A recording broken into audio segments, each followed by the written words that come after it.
பாருங்கள், விளாம்பழம் எடுத்துருக்கோம். இன்றைக்கி சமையல் வந்து விளாம்பழம் சமையல்.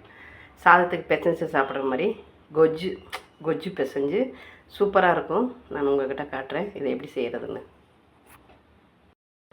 கொஜ்ஜு பிசைய போகிறோம். இதில் விளாம்பழத்தை உள்ளே இருந்து எடுத்தாச்சு. பார்த்தீங்களா, வெறும் ஓடு தான் இருக்குது. இது 4 பேர் சாப்பிட்லாம். இதில் வந்து கொஜ்ஜு பிசைஞ்சு காட்டுறேன். சின்ன வெங்காயம் கட் பண்ணிக்கணும், பச்சை மிளகா கட் பண்ணிக்கணும். இது எப்படின்னு உங்கள்கிட்ட காட்டுறேன்.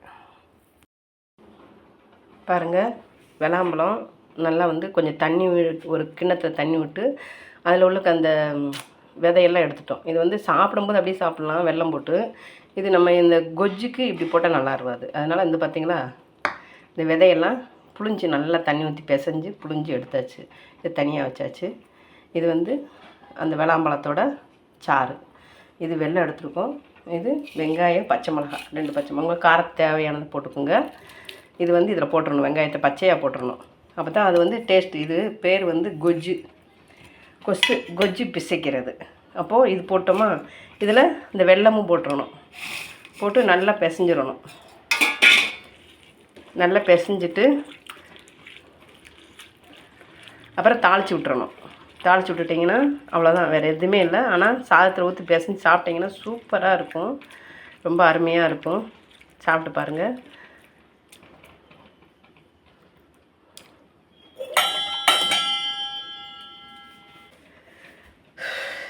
இது பிசைஞ்சாச்சு, கொச்சி பிசைஞ்சாச்சு. இது 4-5 பேர் சாப்பிட்லாம் தாராளமாக.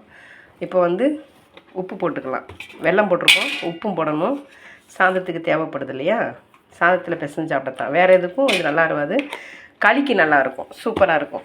களி செஞ்சிங்கன்னா, ராகி களி செஞ்சிங்கன்னா அதுக்கு நல்லாயிருக்கும். அதே மாதிரி சாதத்துக்கும் நல்லாயிருக்கும். இது ரெண்டுக்குமே இந்த கொஜ்ஜு நல்லாயிருக்கும். இப்போ தாளித்து விட்டுறலாம்.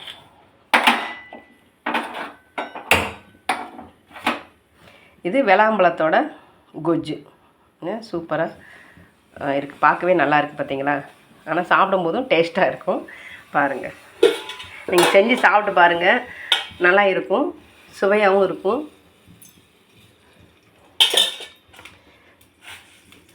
கொஞ்சமாக கடுகு போட்டுக்கோங்க, உளுந்தம்பருப்பு போட்டுக்கோங்க, கொஞ்சம் சீரகம் போட்டுக்கோங்க. உளுந்தம்பருப்பு, சீரகம், கடுகு போட்டிருக்கோம். நல்லா வெடித்த உடனே